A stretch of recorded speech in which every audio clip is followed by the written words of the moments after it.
오늘 우리에게 주신 하나님 말씀은요, 마가복음 5장 21절에서 43절 중에요.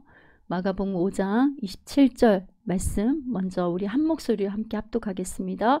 예수의 소문을 듣고 무리 가운데 끼어 뒤로 와서 그의 옷에 손을 대니 이는 내가 그의 옷에만 손을 대어도 구원을 받으리라 생각함일러라.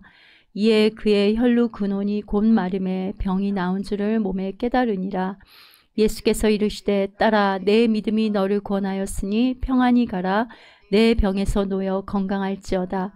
그 아이의 손을 잡고 이르시되 달리다굼 하시니 번역하면 곧 내가 내게 말하노니 소녀야 일어나라 하심이라. 우리가 성경을 보면요, 여인들이 치유받는 사건이 참 많이 나와요. 그렇죠? 창세기 3장에 보면은 아담이요 그의 아내의 이름을 하와라 불렀으니, 그러니까 선악과를 범한 아담이 아내에게 하와라는 이름을 이렇게 주어집니다. 이름이 주어집니다. 그러니까 즉 신랑 되신 그리스도의 신부를 예표하는 최초의 이름이 하와, 생명이라는 뜻이고, 생명을 잉태하지 못한 사라와 리브가가 어때요? 생명을 잉태하죠. 그리고 신약에서는 가늠하다가 잡힌 여인, 그리고 7 귀신 들린 여인, 그리고 우리가 사마리아 여인도 말씀 나눴고요. 그리고 오늘 혈류증 여인, 이렇게 예수님을 만난 여인들이 고침받고 그 영혼에 예수 생명이 들어가 살아나는 말씀들이 많이 기록되어 있습니다. 또 성경은요, 예수님의 손의 능력을 많이 언급해요. 자, 요한복음 10장 28절 보면 저희를 내 손에서 빼앗을 자가 없느니라. 그리고 이사야 59장 1절 말씀 우리 함께 합독해 볼까요? 여호와의 손이 짧아 구원하지 못하심도 아니요. 마가복음 1장 41절 말씀을 보면은요, 손을 내밀어 문둥병을 치유하시고요. 마가복음 8장 23절에도 보면 그 눈에 손을 대시어서 맹인의 눈을 뜨게 하고, 마태복음 8장 15절 말씀에도 보면 그의 손을 만지시니 베드로 장모가 열병에서 낫게 되어집니다. 이렇게 성경에 나타난 손과 여인들은요, 신랑 되신 예수님의 구원의 손에 의해서 그분의 신부가 구원받는 구속의 은혜를 드러냅니다. 오늘 말씀 역시도요, 예수님께서 이제 갈릴리 바다 건너편 거라사인의 지방에서 무덤 사이에 거하는 그 군대 귀신 들린 자를 고치시고요, 다시 맞은편으로 건너오셨을 때 회당장 중에 하나인 야이로라는 사람이 예수의 발 앞에 무릎을 꿇고 자신의 12살 먹은 딸을 살려달라고 막 간곡히 부탁을 합니다. 그래서 예수님이 회당장 야이로의 집을 향해 그 가던 길에요, 12해를 혈류병으로 고생하던 한 여인을 고치는 사건이, 이 두 사건이 겹쳐져서 이렇게 나옵니다. 12살 회당장 딸의 사건과 12해 혈류증 여인의 사건은 무슨 연관이 있을까요, 여러분? 궁극적으로 하나님께서는 오늘 본문에 예수님의 그 사역을 통해서 드러내시고자 하시는 오늘 우리가 들어야 될 살아계신 하나님의 음성은 무엇일까요? 본문 22절에 보면은 회당장 중에 하나인 야이로라고 했어요. 여러분, 그냥 야이로라고 하면 되는데 왜 굳이 회당장이라는 것을 표시를 했을까요? 자, 이때 당시 회당은요, 유대 종교의 중심이며 회당장은 회당의 일들을 다 감독하면서 예배 시에 구약의 말씀을 낭독하고 회당 예배를 주관하는 책임을 맡은 공동체의 지도자였어요. 여러분, 야이로라는 이름의 뜻이 뭐냐면요, 내가 살리리라 라는 뜻이에요. 내가 살리리라. 이 회당장 야이로는 그런데 아이러니하게도요, 내가 살리리라 라는 이름만 가지고 있지 정작 자신의 죽어가는 12살 난 그 딸을 살리지 못하는 그런 절망의 현실을 안고 있어요, 지금.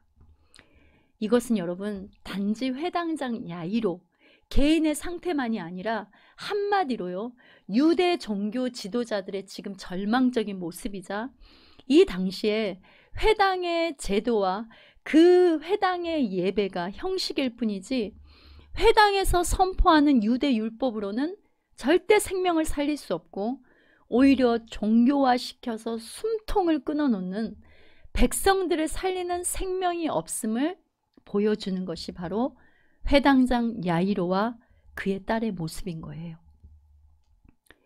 예수님이 야이로의 집으로 향하는 길에 12해 혈류증을 앓는 여인이 나타납니다. 25절에 보면은 12해를 혈류증으로 앓아온 한 여자가 있어. 야이로의 딸의 나이가 몇 살이에요, 여러분? 12살이죠. 그리고 이 여인이 병을 앓은 지도 12해예요. 여러분도 다 아시겠지만 성경에서 12는 어떤 수입니까? 완전수잖아요. 그러니까 뭐냐면 12라는 거는 더 이상 사람의 힘과 방법으로는요 회복할 수 없는 상황이라는 거 우리가 짐작하게 되는 거예요. 더 이상 회복의 여지와 소망이 없는 인생. 이 여인의 상태는요, 자궁에서 피가 계속 나오는 하열 증상인 유출병으로 율법적으로 종교적으로 가장 부정한 병이에요, 여러분. 레위기 15장 전체를 보면 유출병에 관한 규례이거든요. 그런데 특히 여인의 유출에 관해서 따로 명시되어 있어요. 그러니까 명시되어 있을 정도로 유출병 여자를 만지는 자, 그리고 그 여자의 침상을 만지는 자, 아니면 그 여자가 앉은 자리를 만지는 자, 심지어는 그 앉은 자리에 있는 물건을 만지는 자, 그리고 침을 튕겨도 다 부정하고 부정하다고 막 반복해서 계속 나와 있어요. 그러면 여러분, 이 여인은요 율법으로는 어떤 상태일까요? 남들과 같이 먹고 대화하고 살고 앉는 것 자체를 할 수 있을까요? 없을까요? 없는 여자예요. 그러니까 사람들 곁을 다가가면 안 되는 그냥 부정 자체인 거예요. 아니, 이 여자는 아예 문 밖을 나오면 안 돼요. 그러니까 문 밖을 나오면 안 되는 여인인 거예요. 아마 부모에게서도 버림받았을 거예요. 아니면 부모가 어디 허름한 집 하나 얻어주면서 거기서 고독하고 외롭게 매일 감옥을 사는 여인입니다.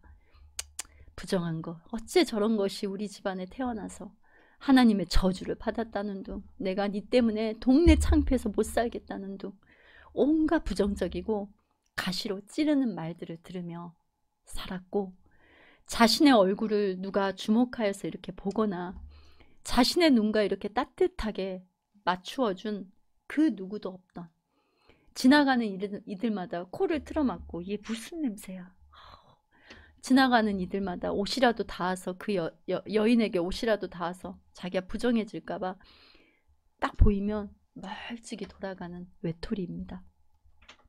여러분, 다리를 절면 그래도 사람들 사이를 걸어 다니면서 쩔뚝쩔뚝, 아니면 목발을 짚고 다니면서라도 사람들과 말을 섞을 수는 있잖아요. 그쵸?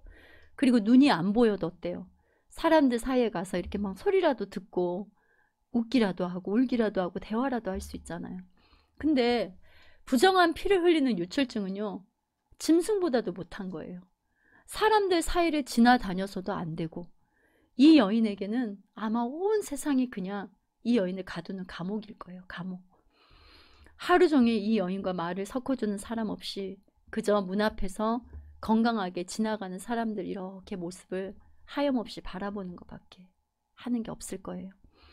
가끔 누가 와서 하는 말이라고는, 야, 어디 의사가 용하더라, 거기 가서 약을 좀 지어 먹어봐, 그렇게 살지 말고 거기 가서 치료 좀 받아봐. 그래서 이 여인은 이런 소리라도 들리면은 있는 돈을 다 챙겨가지고 이 의사 또 저 의사 찾아다니라고 지칠 대로 지친 여인입니다. 우리 26절 말씀 보면은 나와 있어요. 많은 의사에게 괴로움을 받고 병세가 더 가중하다. 그죠? 그러니까 많은 의사들은 괴로움을 더 가중시킬 뿐이지 아무 효험도 없고 더 그냥 병이 중하게 되더라. 그러니까 심지어 치료 부작용도 뭐 한다는 거예요? 겪고 있었다는 말이잖아요. 그쵸? 여러분, 여자의 은밀한 부분에 생긴 병이에요. 남에게 끝까지 절대 들키지 않기를 바라는 병이고, 의사에게 보이는 자체가 여러분 얼마나 수치스러운 병입니까? 얼마나 이 여인은 자존감이 떨어지고 수치감 속에서 병자 프레임에 갇혀 살고 있는 여인이겠어요, 여러분? 그러면 오늘 살아계신 하나님 말씀 앞에 있는 여러분의 영혼은 어떤 프레임과 틀에 혹시 갇혀 있습니까? 그러니까 스스로 자각하지 못하기에 내 영혼이 많은 시달림과 고통 가운데 있는데도 육신이 그냥 괜찮으면 편안하다, 편안하다. 우리가 정말 그러고 있지는 않을까요? 끊이지 않는 어떤 것에 의해서 여러분 영혼이 많은 괴로움을 받고 여러분 안에 구원의 기쁨과 그 감격을 다 빼앗기고 남모르는 지금 영적 질병에 시달리고 있지는 않습니까? 오늘도 여러분 곁을 지나가시는 하나님의 음성 앞에 자신의 영적 유출병을 보고 내 영혼의 혈류의 근원을 고치시는 예수님의 눈과 손과 음성과 마주하는 시간이 되시길 축원합니다. 여러분, 아무런 희망도 없이 그저 삶을 포기하고 살던 어느 날 한 줄기 희망의 소리가 들려요. 이 여인에게. 예수님이 이 여인이 지금 살고 있는 동네를 지나간다는 소문이에요. 그러니까 이제 사람들 틈에 몰래 흙밭을 기어와서 여러분 한번 생각을 한번 해보세요. 여러분이 그 혈류증 여인이 되어서 그러니까 사람들 틈에 몰래 흙밭을 기어와서요. 누구의 발에 닿기라도 하면 이 부정한 것이 하면서 막 차는 발길질도 날라오겠죠. 그리고 수많은 사람들의 막 옷자락이 막 뒤섞여 있어요. 막 예수님을 보려고. 그런데 그 여인의 눈에는 수많은 사람들 그 다리 사이에 틈에 보이는 예수님의 옷자락만 지금 보이는 거예요. 사람들 틈에 몰래 숨어서 내가 오늘 사람들에게 밟히는 한이 있어도 그의 옷자락이라도 조금만 잡을 수 있다면 문둥병도 소경도 중풍병자도 고치신 예수님이라면 내 병도 고칠 거야. 내가 살아야겠다. 이 마음이 이 여인에게 들어온 겁니다. 내가 비록 그분 앞에 나아갈 수 없지만 나음을 얻으리라가 아니라요, 여러분. 성경에 보면 정확하게 구원을 받으리라고 생각했다고 나와 있습니다. 우리 28절 말씀 우리 함께 합독할까요? 이는 내가 그러니까 이 여인이 가진 기대는 단순히 질병만이 아닌 거예요. 그러니까 12년 동안 상처받은 자신의 심령도 자신의 영혼도 지금 구원받고 싶은 거예요. 자신의 고단한 인생과 힘든 병을 예수님에게 전가시키는 믿음입니다. 예수님만이 내 죄를, 내 병을 고칠 수가 있어. 이런 신앙 고백인 거예요. 그런데 예수님이 누가 내 옷에 손을 대었느냐? 수많은 청중 가운데 정확히 예수님이 이 여인을 찾아내십니다. 예수님은 주변에 많은 사람들의 옷과 신체 접촉이 있었었고요. 예수님 옷에 손을 댄 자들도 여러분 많았을 거예요. 그렇죠? 왜냐하면 수많은 인파들이 몰려서 지금 막 제자들하고 예수님 막 치이면서 떠밀려 가는 그런 상황이기 때문에. 그런데 31절에 보면은요, 제자들이 예수께 이렇게 말해요. 무리가 선생님을 에워싸고 떠밀고 있는데 누가 손을 대었냐고 물으십니까? 그러니까 지금 제자들 대답은 이거예요. 참 예수님도 이상도 하십니다. 아니 사람이 이렇게 많잖아요. 그리고 이렇게 막 우리가 밀려가고 떠밀려가고 있는데 이 사람 저 사람 지금 예수님한테 다 스치는데 누가 내 옷에 손을 대었냐 하면 도대체 어떡하십니까? 이런 말이죠 지금. 그러니까 제자들마저도 예수님이 물으시는 것을 그냥 육신적인 접촉으로만 받아들이고 있는 거예요. 그렇죠? 그러나 예수님의 말씀은 이거예요. 누군가 나에게 연약하지만 기대와 소망과 열망을 가지고 손댄 자가 분명히 있다라는 말씀이에요. 스치는 접촉이 아니라 간절한 인격적인 만남의 접촉을 지금 말씀하시는 겁니다. 결국 누가 내 옷에 손을 대었느냐? 이 질문은 예수님을 향한 간절함을 가진 영혼만이 깨달을 수 있는 음성인 거예요. 오늘날 예배자리 가운데도 내 영혼의 아픈 근원을 하나님께 묻는 마음까지 가지는 못하는 물리적으로 왔다 갔다 하는 모습인 스치는 만남에 머무는 이들이 많습니다, 여러분. 그러나 정말 간절하게 말씀 한 자락을 잡는 그 심정으로 예수님과의 인격적인 접촉을 갖기를 원하는 심령의 회복입니다. 이 시대 가운데 여러분, 우리가 최우선으로 구할 것은 무엇이냐면요, 남모르는 부족함, 연약함, 어리석음, 부끄러움, 여러분 그 어떤 것이든 내 자신도 모르는 모든 영적 질병의 증상들을 오늘도 삶 가운데를 말씀으로 지나가시는 주님의 옷자락을 붙드는 간절한 마음이에요. 여러분, 이 마음이 늘 예배 가운데 우리에게 위로부터 덧입혀지기를 간절히 구해야 합니다.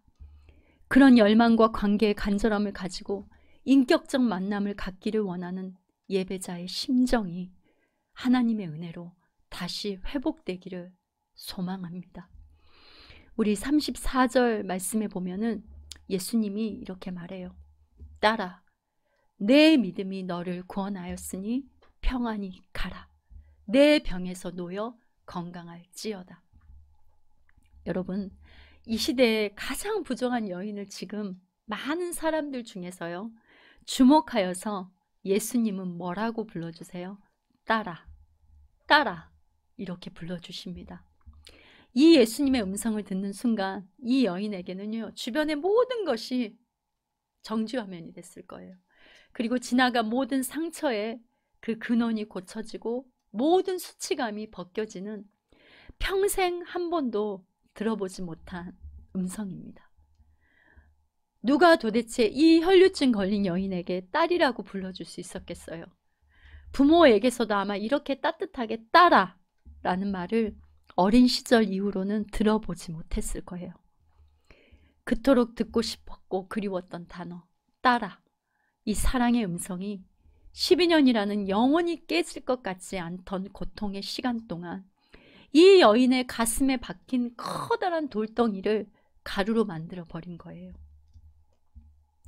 이 시대 교회 안에 많은 그리스도인들이 성경의 지식이 없어서가 아니라요, 봉사와 사역이 부족해서가 아니라요, 오늘 가슴에 딸아, 교회야, 신부야, 이 하나님의 음성이 없어서 가시가 돋쳐서요, 나도 찌르고 다른 이들도 찌르고 분노와 시기와 질투와 혈기에 혈류병이 걸려서 영이 병들어 죽어가고 있습니다.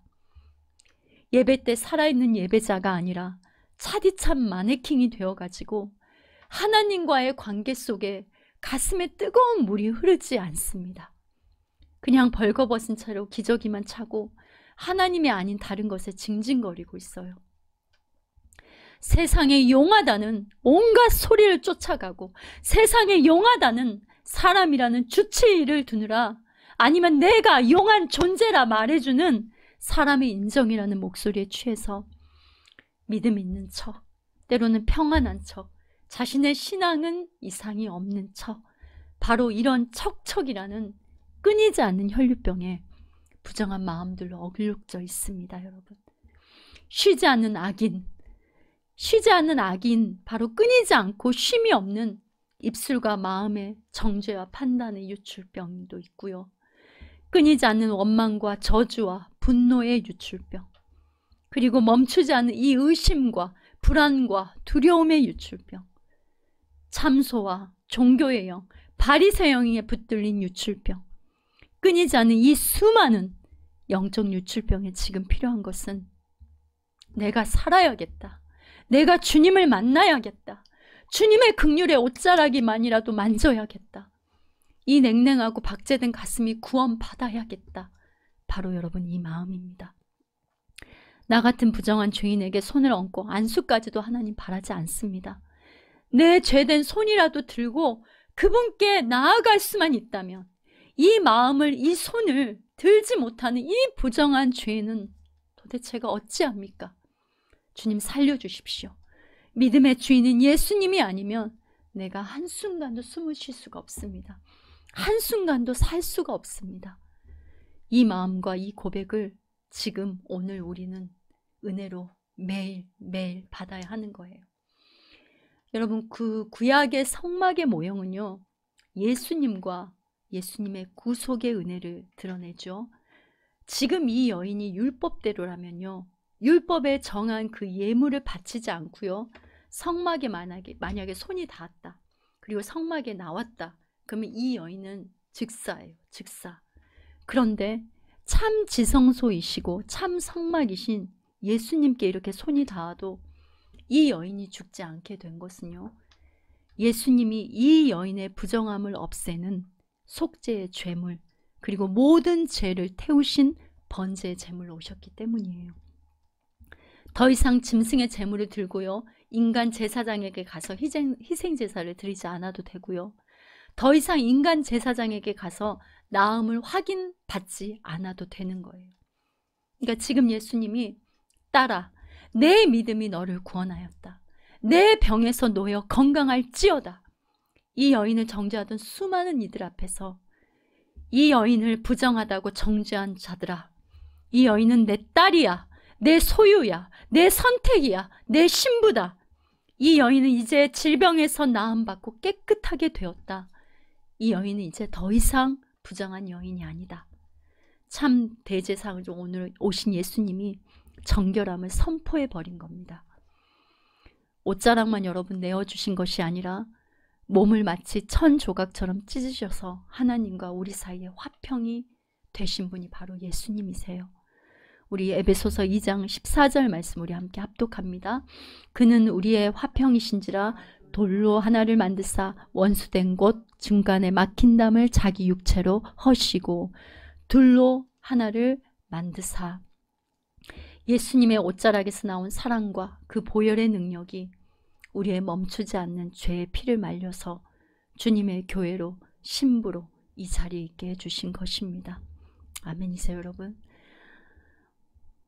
예수님이 이제 회당장 야이로의 딸에게 도착했을 때는요, 이미 죽고 장내의 통곡 소리가 막 들려요. 그러나 예수님이 이렇게 말씀하세요. 39절 말씀에 보면은 이 아이가 죽은 것이 아니라 뭐라고 하세요? 잔다라고 해요. 여러분, 잔다라고 하는 건 뭐예요? 깨어나는 것을 전제로 하는 거죠. 그러니까 부활을 상징합니다. 그러니까 여전히 밖에서는 잔다, 이 예수님의 말씀을 비웃고요, 죽은 것으로 확신하고 통각하고 떠드는 수많은 소리들만 가득해요. 여러분, 멸망받을 자들에게는요, 그리스도의 복음은 말도 안 되는 그냥 우픈 이야기로밖에 안 들리는 거예요. 그러나 살아날 자들에게는요, 깨우는 소리로 들립니다. 지금도 복음이 무엇을 바꾸느냐, 도대체 복음이 무엇을 할 수 있겠느냐, 비웃는 이들이 있고요, 복음을 알아도 보이는 눈앞의 현실에 예수 그리스도를 통해 주신 그 믿음을 통곡과 원망으로 바꾸는 이들도 있으며, 하나님의 인도하심과 섭리를 향한 전적인 신뢰보다는요, 하나님이 좀 이러하셨으면 이러할 뻔했겠습니다, 이렇게 하나님을 내 감정과 이성 아래 두는 연약함이 바로 우리의 모습이기도 합니다.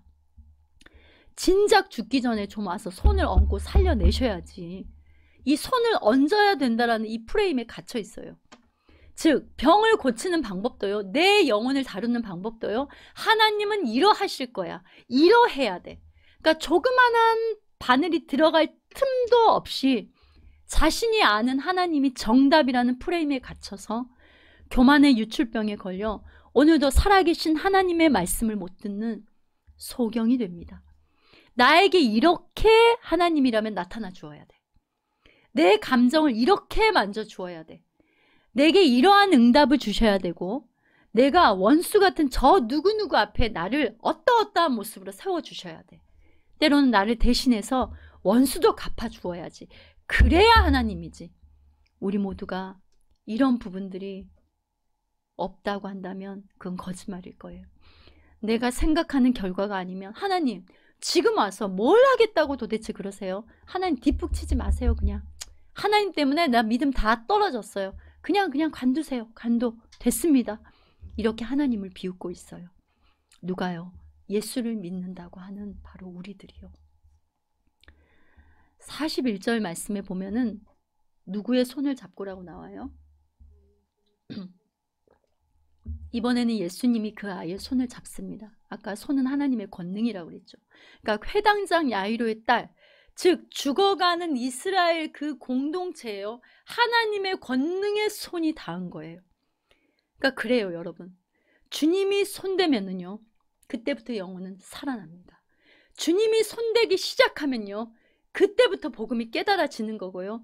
주님의 손대기 시작하면요, 그때부터 회개가 터져 나오게 되는 거예요. 이 야이로라는 유대주의의 대표인 회당장이 자기 딸을 살려주는 방법으로 예수님께 제시한 것이 아까 23절에 뭐였어요? 예수님, 내 12살 난 딸이 죽게 되었으니까 좀 오셔가지고 우리 딸한테 손을 좀 이렇게 얹으셔서, 안수하셔서 손을 얹어가지고 좀 고쳐주세요. 그런데 여러분, 손을 얹으사, 이 말을 괜히 한 게 아니에요, 여러분. 구약의 제물에 안수하는 손을 얹는 행위인, 우리가 양을 잡아서 안수하여서 내 죄를 전가해서 안수해서 가져간다고 여러분, 우리의 죄의 형벌과 고통을 고침받는 게 아니에요. 인간의 어떤 행위와 노력으로 씻음받고 나음받는 것이 아닙니다. 예수님이 우리 죄를 전가받고 죄를 사하시는 분이기 때문에 사하시는 분이 손을 잡아주시고 그분에게 손을 닿는 은혜만으로도 모든 죄에서 씻음 받는 것이 바로 구원이에요, 여러분. 예수님이 찾아오셔서 죄인의 손을 잡아주시면 자신은 비록 예수님의 손의 안수를 이렇게 받을 자격이 없는 부정한 손이지만 그분에게 닿기만 해도 낫겠다는 그 마음, 그리고 예수님을 만나고자 하는 그 마음을 넣어주시면요, 구원받는 겁니다. 시편 24장 우리 3절에서 4절 말씀 우리 함께 합독할까요? 여호와의 산에 오를 자가 누구며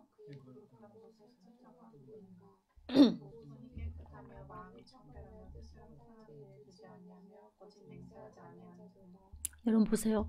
여호와의 산에 오를 자가, 그 거룩한 곳, 그러니까 거룩한 하나님 앞에 설 자가 도대체 누가 있겠어요? 그런데 4절에 뭐라고 그래요? 손이 깨끗하며 마음이 청결하며, 이런 자가 있어요, 여러분? 사람 중에 이러한 자가 있습니까?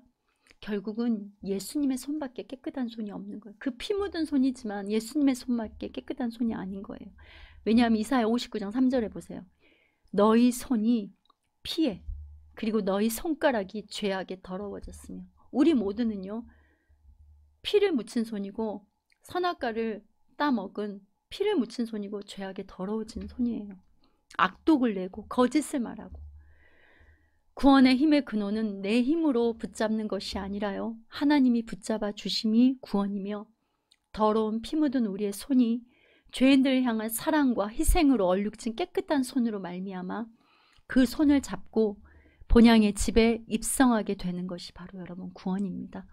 그러니까 우리는 비록 손만 닿았는데도 예수님은 손을 잡아서 일으키심이 구원인 거예요.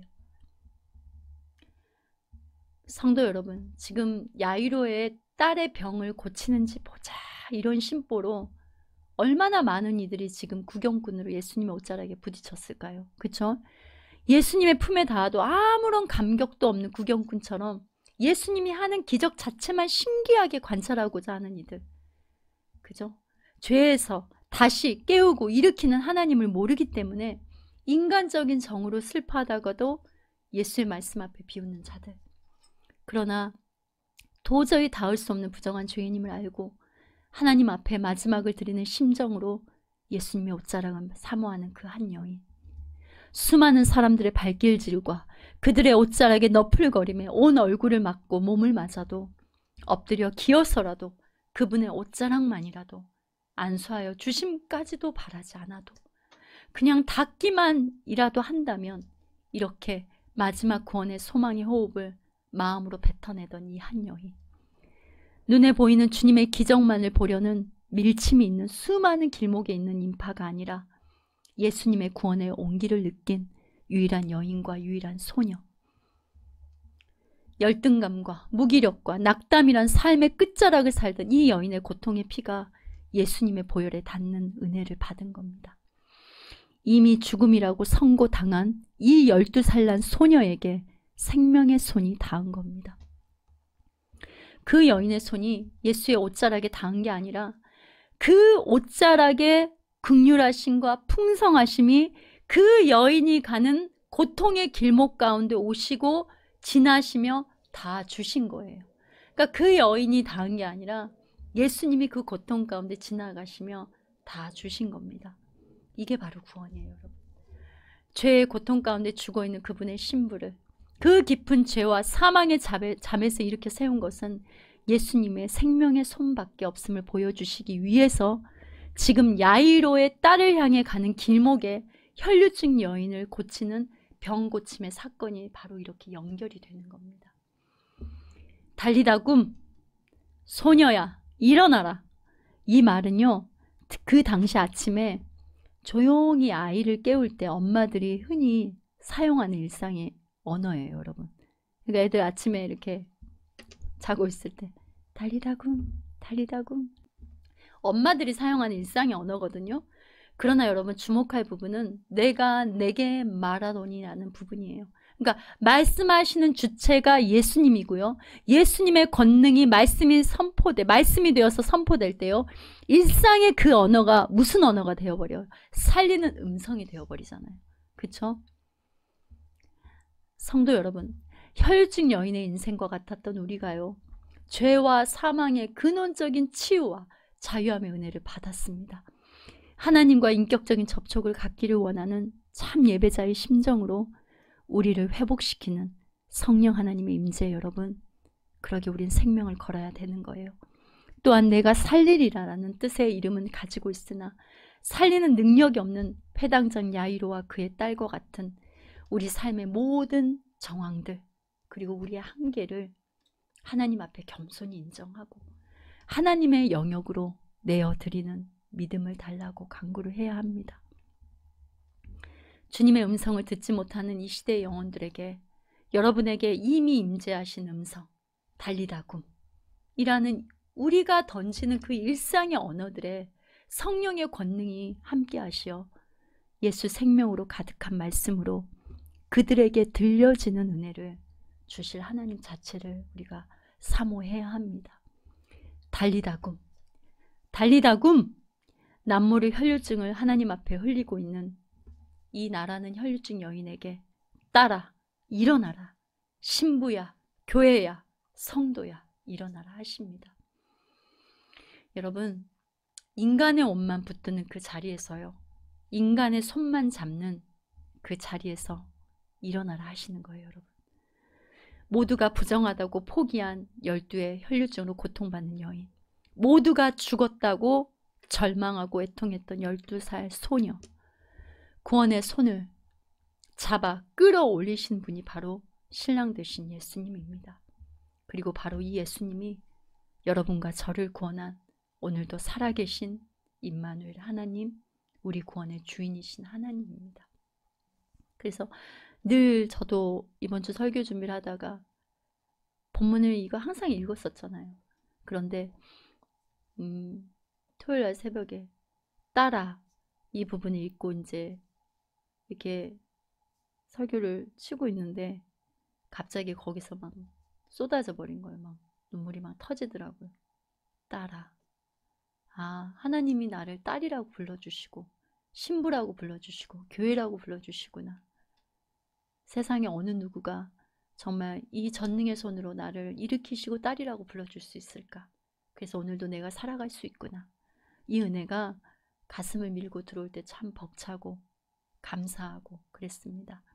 여러분들 한 주간 그런 하나님의 음성을 들으며 어떤 한계 상황들, 모든 정황들 다 아니라고 할 때도, 모두 다 절망이라고 할 때도, 내 눈앞에는 아무런 희망도 안 보인다 할지라도, 그러나 그때 여러분의 손을 잡아 끄시고 딸이라고 불러주시며 여러분은 작은 거, 작은 손만이라도 하나님 앞에 닿으면이라는 그런 마음이지만 그 모든 걸 아시고 인도하시는 그 하나님의 품을 이제는 일상에 일주일 내내 달리다굼, 달리다굼, 달리다굼 이 음성을 경험하시고 체험하시길 주님의 이름으로 축원합니다. 우리 이사야 마지막으로 62장 3절에서 5절 말씀 함께 읽도록 하겠습니다. 너는 또 여호와의 손의 아름다운 관, 내 하나님의 손의 왕관이 될 것이라.